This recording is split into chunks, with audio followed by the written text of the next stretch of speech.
Bonjour à toutes et à tous et bienvenue dans ce nouveau numéro de notre émission L'Évangile pour tous. Nous continuerons à parler de la violence. Pour cela, nous accueillons sur le plateau le pasteur Pascal Carillo. Pascal Carillo, bonjour. Bonjour Luigi. Bienvenue, nous parlerons donc aujourd'hui à nouveau de la violence qui prend de plus en plus de place malheureusement dans notre société, dans les familles, dans les relations donc entre hommes et femmes, entre parents, enfants, enfants-parents et vice-versa. Pensez-vous, pouvons-nous dire que la violence est devenue quelque chose de normal aujourd'hui? Pour notre société, ça peut paraître normal, mais nous devrions nous poser la question, est-ce que c'est normal aux yeux de Dieu? Et je pense que Dieu ne peut pas concevoir, ne peut pas accepter, ne peut pas être d'accord avec quelque chose qui est contre sa nature. Dieu n'est pas un Dieu violent. Dieu ne peut pas approuver ce qu'il n'est pas. Dieu est amour, Dieu est paix, Dieu est justice. Et la violence engendre souvent de l'injustice. Dieu n'est pas d'accord avec ces choses. Il ne peut pas approuver ces choses. Et dans nos dernières émissions, nous avons parlé de ce premier acte de violence, Caïn qui a tué son frère, et nous voyons que ça a engendré la colère de Dieu. Quelque part, ça a mis Dieu en colère. Il était révolté contre Caïn. Et nous lisons dans le chapitre 4 de la Genèse, au verset 14, « Je serai caché loin de ta face ». On dirait que Dieu ne peut plus donner son approbation. Et c'est vrai de son côté, Caïn réalise que par sa faute, il y aurait une rupture entre Dieu et lui. Et Dieu, de son côté, a sanctionné. La violence engendre un jugement.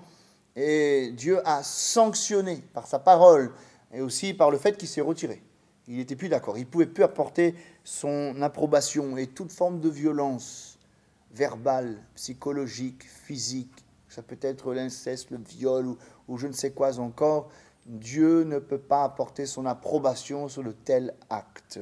Et dans le Nouveau Testament, où il nous est parlé principalement du Christ, Jésus aussi, par son message, par son enseignement, dénonce la violence, qu'elle soit même religieuse, qu'elle soit au nom d'une idée, qu'elle soit au nom d'une idéologie, au nom d'une justice quelconque. Jésus n'est pas d'accord. Et son enseignement est un enseignement de justice et de paix. Alors nous voulons aujourd'hui essentiellement nous adresser à ceux qui pratiquent la violence, ceux qui exercent et sont même soumis donc à ce genre de pratique. Y a-t-il un espoir pour ce genre d'individu? Nous pouvons nous mettre à la place de la personne qui a peut-être grandi dans un foyer où malheureusement le seul moyen de communication c'était la violence, la haine, la colère, les cris. Est-ce que cette personne peut avoir l'espérance de s'en sortir un jour et de ne plus reproduire les mêmes choses? Ou alors est-ce que cette personne doit considérer la chose comme une fatalité et se dire « j'ai été élevé dans un milieu violent, automatiquement moi aussi je dois être violent aujourd'hui ». Alors le message de l'Évangile est un message d'espérance. Et le message de l'Évangile, c'est un message de réconciliation avec Dieu. Je disais tout à l'heure que la violence engendre un jugement. Mais Dieu, aussi, de l'autre côté, il est amour. Et il veut épargner les hommes de cette condamnation, de ce jugement. Comment faire? Alors il nous a envoyé son Fils unique, Jésus, afin qu'il puisse expier nos fautes, pardonner nos péchés, puisque c'est le péché qui est à l'origine de nos actes de violence. Et je crois que Jésus, il veut carrément expier, pardonner, nous débarrasser de cette force, de ce mal qui est le péché. Et en recevant le pardon de nos péchés, nous pouvons avoir cette lueur d'espoir de dire « je peux changer ». C'est l'origine du vrai changement, la base du vrai changement, c'est le pardon de nos péchés. Alors, vous avez parlé du péché comme étant la source de la violence. Nous touchons là peut-être à la racine, véritablement, de la violence. Alors, pourriez-vous peut-être nous expliquer, définir ce qu'est le péché, afin que nos téléspectateurs qui sont concernés puissent s'attaquer, non pas aux branches, mais à la racine elle-même? La Bible nous montre que le péché trouve sa racine dans le cœur. Tout vient du cœur. C'est de l'abondance du cœur que la bouche parle, et toutes nos actions trouvent leur inspiration au niveau du cœur. Le cœur. C'est du cœur que vient toutes sortes de motivations, bonnes ou mauvaises. Et justement, Jésus nous amène à vivre une expérience de ce qu'on appelle de régénération, de vie nouvelle, de transformation. Et elle débute par la repentance. Et c'est pour ça que le message de Jésus, c'était quoi?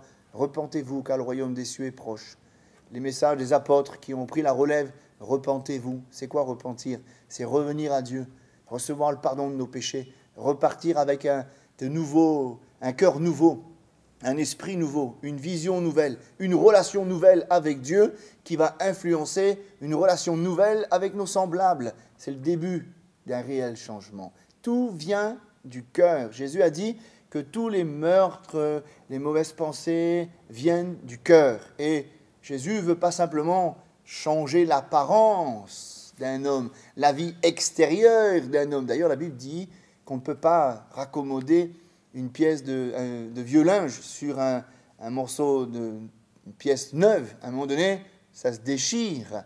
Et l'œuvre de Dieu dans la vie d'un homme, ce n'est pas du bricolage. C'est pas on va essayer de l'améliorer. Ce n'est pas une amélioration, c'est une transformation. Alors vous parlez de transformation, de changement de vie, de cœur. Ce sont quand même ici des domaines qu'il n'y a pas grand monde, voire personne qui soit capable de toucher à ce genre de choses. Donc êtes-vous en train de dire qu'il nous suffit de recevoir Jésus dans notre cœur, dans notre vie, et ainsi nous serions en mesure de voir notre vie être complètement changée, transformée? Tout à fait, ça paraît simple comme ça, mais un homme ne peut pas changer son caractère par sa force de dissuasion ou ses résolutions. La Bible dit, un Éthiopien ne peut pas changer la couleur de sa peau. Malgré nos résolutions, malgré toute notre bonne volonté, nous ne pouvons pas changer l'état de notre cœur. Et c'est du cœur que tout vient.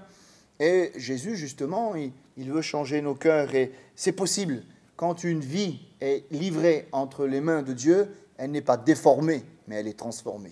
Alors c'est quand même merveilleux ce que vous nous présentez là. Maintenant, nous pouvons essayer de nous mettre à la place de la personne qui a grandi, qui a toujours baigné dans un milieu violent et pour qui peut-être la violence est devenue normale, naturelle. Est-ce que c'est vraiment possible, même pour ce genre d'individu, de changer, de corriger cela? Peut-être qu'il y a des habitudes qui sont là, il y a des comportements qui sont devenus tout à fait normaux pour ce genre de personnes à cause de leur passé. Est-ce que même pour ces individus-là, il est encore possible bien de corriger, de rattraper la chose? Avec Dieu, l'impossible devient possible. C'est vrai que, comme j'ai dit, on ne peut pas, par nos propres efforts, résolutions, changer. C'est vrai que, humainement parlant, ça paraît incompréhensible pour certaines personnes, tellement le taux de violence est imprégné, c'est leur vie, c'est leur pensée, ils vivent, ils respirent la violence, etc.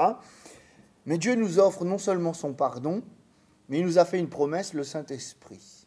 Et le Saint-Esprit peut nous aider à recevoir les sentiments qui étaient en Christ. Et lorsque nous lisons la parole de Dieu, nous voyons que le fruit de l'Esprit, donc c'est les sentiments qui étaient en Christ, c'est l'amour, la joie, la paix, la patience, la bonté, la bienveillance, la foi, la douceur, la maîtrise de soi.